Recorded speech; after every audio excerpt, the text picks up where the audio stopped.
We moved to Vancouver, BC in search of ourselves through experience. Everyone is here. Everything is here.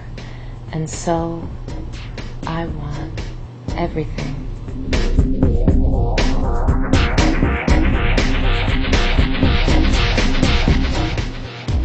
"2006 ends, and tomorrow is a new year with new things.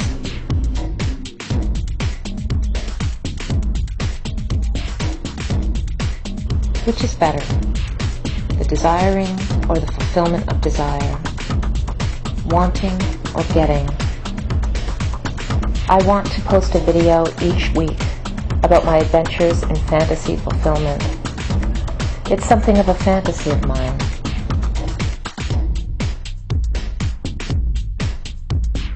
Will I find happiness in video?